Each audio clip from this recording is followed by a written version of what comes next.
lake that's not a lake. It's dark. He was there too.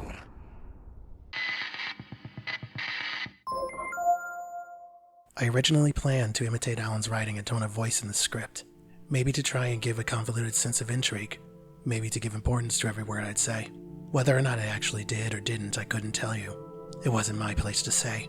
It wasn't my story to tell. No, today's story is focused on a tired writer trying to escape his personal hell, and an FBI agent in over her head 3 times over. This is, was, and will be a review for...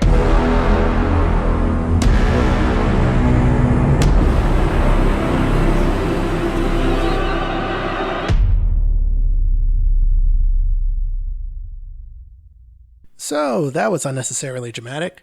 Hey guys, Darryl here, and it's been a long time, I know. But if you saw my community posts, you'd know why. If you haven't, then in a nutshell, I've been relaxing, getting my head back together, or at least in a good enough place, where I can actually feel some form of motivation again, and job hunting. Hence my lack of motivation to do or upload anything for 3 months. But today, we're talking about Alan Wake 2. I know, Halloween is long over, and the dust and smoke has been replaced by snow and Mariah Carey, but it's never too late for a fright, in my opinion. And for retail workers, Mariah Carey's name alone is more than likely to drive fear into their hearts, so I guess Halloween never really ended for them. My condolences. Anyway, I'd like to try a different format for this review, something a bit more conversational and open rather than the format I used to use. So here we go. Let me know how you feel about it in the comments. But yeah, here we go. Alan Wake 2 opens boldly, not only bolstering a new coat of next-gen paint, but some sprinkles of Control, Remedy's previous game. I'll probably have a retrospective video on Control in the future, so if you'd like to know my opinions on that game, then look forward to... Oh wait, I already reviewed it. That's awkward. My first impressions going into Alan Wake 2 were, this is going to be gorgeous to look at, but since they're shifting away from the action with a dash of horror approach that the first Alan Wake had to a more, we are trying to scare and creep the crap out of you and then scare the crap as well approach, there are only really 2 camps this could fall into. They achieve it, and the work is genuinely scary, or it becomes a jump scare fest with no substance. Now, obviously, I forgot whose game I was playing, because Remedy does not half-ass things, nor do they just do what everyone else does, because this is really their own weird, unique brand of horror. And by that I mean, they take what they know, they take what they're familiar with, they take other things they like and that they are familiar with, mash them together, and then rip them apart again, and then put them back together again and say, yes, this is good. Put this on a disc. So, to those 2 things I suspected earlier, Alan Wake 2 falls in both categories in a weird way, but very appropriate for Remedy. The jump scares in Alan Wake 2 initially annoyed me, but over the course of the second chapter in the game, I realized that the jump scares weren't just there to get a cheap jump out of you. They held much more significance, often guiding you where you need to go, warning you of what's to come, and serving as a general narrative tool. Now I know you're probably thinking, but Darryl, that's just something that every standard horror property, game, movie, whatever, should do. And you'd be right, I'd agree with you. But the problem is, you know for a fact that there are a lot of things out there that claim to be horror when really they're just jump scare simulators. Boo, ah, you scared me. Boo, ah, you scared me. There's no proper build-up, no suspense, no real meaning behind the jump scare. My favorite jump scares, when they work properly, are the ones that have something behind them, even if it's something as simple as building tension. And unfortunately, you have a lot of works out there that don't really build that tension. They kind of just make things quiet, then they scare you. Make things quiet, then they scare you. And I'm not even saying that those works are necessarily bad, it's just that it's very easy to miss the point in what makes a jump scare effective. And more often than not, in my experience, any horror game, horror movie I've seen where I have this criticism with, it's just happened in that way. That, or they believe that they need jump scares to be scary, when there are plenty of works out there, games and movies, that don't rely on or don't even have jump scares. But that was my tangent and rant about jump scares. They're cool, they're fine, so long as you do it properly. Otherwise, they're just annoying if you do it really frequently trying to get that cheap scare. That's my point. As I said though, Alan Wake 2 falls in both camps, where the jump scares originally annoyed me, and then eventually served the purpose they were intending, and I understood that, but it also falls in the camp of it being genuinely scary, or creepy at times. I'll be honest, I haven't been as on edge playing a game as I was with Alan Wake 2, at least not for a very long time. And that's not because they showed me some disturbing imagery, it's not because they bombarded me with well-built jump scares. No, it's just that the game's story messed with me psychologically. This game is a psychological horror game, is what I'm getting at. It's a slow burn. You're not going to immediately get the horror up front unless you're disturbed very easily by gore and stuff like that. Instead, the bulk of the horror comes from what the story is about, what the characters are going through. You're not going to see a lot necessarily, despite my whole tangent on jump scares. You're not going to see a whole lot that necessarily visually scares you. It's more like the undertones that just get under your skin of what different things mean for different characters. That is where it gets, you get the, forgive my French, but you get the heebie-jeebies.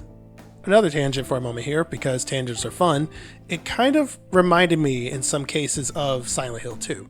I'm not saying it's of the same pedigree. Calm down, Silent Hill fans. I love Silent Hill 2. I loved 1, I loved 2, I loved 3, and I'm also the weird person who loves Silent Hill 4. What I mean is Silent Hill 2 wasn't jump scare heavy, but what scared you about it was all the hidden meanings, all the undertones that were there. It was something that when you really sat there and just listened to how the story played out, or watched how the story played out, and really thought about what each thing meant, that's where the fear, that's where the horror came from. Alan Wake 2 has a similar vibe, despite I need to stop going back to the jump scare thing. I'm sorry. I keep wanting to talk about that for some reason, as if I did not fully clarify my point already. So I'm just going to leave it at that. My point is the story in Alan Wake 2 is the crux of the horror, much like Silent Hill 2's story is the crux of its horror. But since I'm already talking about the story, let me go into a bit more detail about Alan Wake 2's story without spoiling, hopefully. The story of Alan Wake 2 continues after the events of Alan Wake, kind of after American Nightmare if you really want to count that, and Control. I won't spoil how much Control plays into the story, nor will I spoil any of Alan Wake 2's story, but I will say that I was not disappointed in the slightest, and I even voted Alan Wake 2 for Best Narrative for the Game Awards, because the Game Awards are clearly the thing you want to pay attention to know if a game is actually worth its gigabytes. According to the gaming community, at least. And we all know that gamers can be trusted to be rational people. Okay, yeah, I know. You don't need to tell me. Let's move on. I voted for Baldur's Gate 3 for Game of the Year, though. Don't tell Rose. If you played Alan Wake, you'll get the joke. Moving along. Alan Wake 2's story is broken into two portions, or at least that's how I want to describe them. Saga Anderson's portions, and Alan Wake's portions. I've seen a video or two describe the dual protagonist nature of the game as the equivalent of having one story be one form of horror and the other story being a different form of horror, and I can agree with that, honestly. Saga's story is much more structured and slower paced and feels more like a crime drama with some horror dripped in there, while Alan's is just... I don't know how to describe that at all, honestly. I guess the best way to describe it is if Saga Anderson's portion is Resident Evil, then Alan Wake's is Silent Hill, if that makes sense. Each chapter of Alan Wake 2 had me hanging off the edge of my seat, desperate for more answers, despite those answers just being more questions, but I was completely fine with that. And of course, I can't mention end of chapters for Alan Wake without telling you that yes, the end of chapter songs make a return in this game. Yes, they're all bangers. Yes, they technically sorta kinda have spoilers in them, because they were written to fit the theme and plot of each chapter you've completed. So you get a song that captures the essence of chapter 1, 2, 3, etc. So if you want to go and listen to the soundtrack, I'd recommend playing the game through and doing it that way. At the very least, you can go to Saga's Mind Place to listen to them there. What's the Mind Place? That's tricky. So both Saga and Alan have their own space that they go into whenever they're trying to do like mental deductions or, in Alan's case, write a portion of the story into existence. I can't go into much more detail about that, but that mechanic is really cool, and it's fun to explore those rooms, or at least it's fun to explore Saga's room since it contains a lot of stuff that's like, that gives her some more backstory. In Alan's case, it's just, I need to get out, I need to get out, I need to get out, I need to get out. I'm exaggerating, but not really. Yeah, I guess this is as good of a place as any to go into the story. I mean, the gameplay. I already talked about story. Man, I really haven't done this in a while, huh? Doesn't help that I'm trying to change it up for this video. If you like what you've heard so far, even though we're 10 minutes in and you're still here, first of all, thank you. Second of all, if you want to hit the bell, the subscribe and bell, and do the things that YouTube likes. I don't like asking for that stuff. If you want to, cool. If you don't, also cool. Anyway, Alan Wake 2 plays like modern Resident Evil games, or at least like the remakes do. I just thought I'd say it bluntly out the gate. No tangent. That said, it does it very well, while maintaining a lot of its old vibes from Alan Wake 1. Meaning, the dodge is still shit. Not as shitty as Alan Wake 1, but still shit. But that's okay, it's a horror game. I don't expect to have a reliable dodge. The dodge move is odd, since you kind of have to dodge preemptively, so you kind of have to know, or at least suspect, where an enemy is going to quickly dash to, quickly teleport to, or whatever before you dodge. And granted, they give you some time to do that, but it doesn't feel very reliable. But then again, like I said before, even though I was joking, it's not really supposed to be super reliable. These aren't superhumans you're controlling. You're controlling an FBI agent and a writer. You would think the FBI agent would be better at dodging, but the FBI agent has never dealt with a shadow creature before, and the writer who has is still just a writer. What I'm trying to say is, you can dodge, and when it works well, it feels awesome. But most of the time you're going to get hit, if not by an enemy directly hitting you, then someone who's throwing an axe at the back of your head, and you're too busy mid-animation to dodge again. With that said, the rest of combat handles very well. Gunshots have a very satisfying punch to them. The dodge, again, when it works properly, is actually really cool. And I lost my place in the script. Oh, and the flashlight mechanic is great.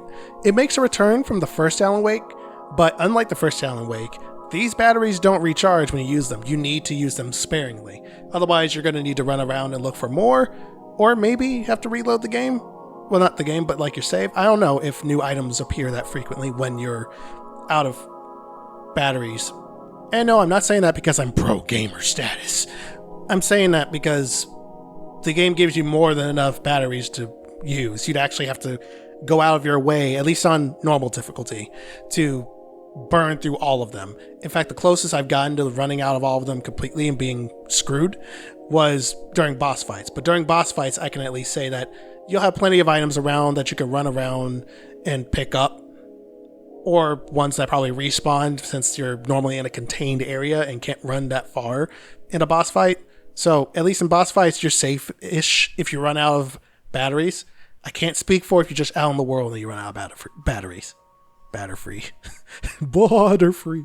If you've seen that clip, you would get that joke. King of the Hill joke videos aside, the game doesn't pull any punches either.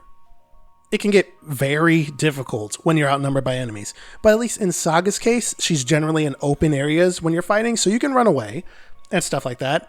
In Alan's case, no, he's fucked. If you're outnumbered and you find yourself cornered in a very linear hallway, it's over. Alan gets swarmed by so many enemies from different angles, you think the guy killed off their favorite character or something. Thankfully, you have something for that. You have either the flare or the grenade launcher. I mean, the flare gun. Honestly, the flare gun is a grenade launcher, if you ask me. A grenade launcher of light. Oh, I shouldn't have said that. Mickey's in my room again. Hey, fella, Mickey. Did somebody mention the door to darkness? No. He keeps trying to tell me about the door to darkness. I don't care. Now, I could talk for a long time, and obviously tangent a lot. I haven't really had this much just going on random tangents and stuff in a while because I try to keep myself on the point whenever I record these reviews, but I'm trying to be a little more loosey-goosey now, so yeah. But I've got to end the video at some point, so here we go. Alan Wake 2 is genuinely creepy, the story is gripping from beginning to end, and the gameplay is a lot of fun, despite the dodge. That's my last time. I'm not going to shit on the dodge anymore. I don't have many downsides besides the dodge. There, now I'm done. Now I'm for real though, I'm done. So I don't see any reason why I wouldn't give Alan Wake 2 a go for it. Alan Wake 2 is available on PC, specifically the Epic Games Store, PS5, and Xbox Series X and S. I looked it up, but I don't know when Alan Wake 2 will be on Steam, but if it's anything like Control, you should expect it to come to it at some point in the future, since Control, if I remember correctly, was also Epic exclusive for a time, because both Control and Alan Wake 2 are both published by Epic, so it's only a matter of time, I'd imagine, for Alan Wake 2, but who knows, really. But that's another review down, and before the end of 2023, so that's good. I'm satisfied. I hope you guys enjoyed the new-ish format. It's not super new. I've done something similar before. It's just I keep flip-flopping between Old Reliable and trying this format. I did go on a lot of tangents here. I did start talking about some stuff that was adjacent to what I actually wanted to talk about, but I think I did well enough to provide the crux of what I enjoyed about Alan Wake 2 while also just letting myself ramble on if I had a little fun, so long as it's still related to what I was talking about in general. I could have dialed back how much I was going on and on about jump scares, but I have this weird thing about me when I'm recording anything or reviewing anything where I feel like I need to make a counterpoint to any possible points that people can bring up before they do so, and that's just tiring. So, I'm going to try not to do that again in the future and just focus, sort of, on the review itself, as well as just if I have any tangents, to not harp on them for too long, especially if those tangents are just a means of trying to provide counterpoints to possible points someone else can make. That's just tiring, and it sounds as tiring as it sounds.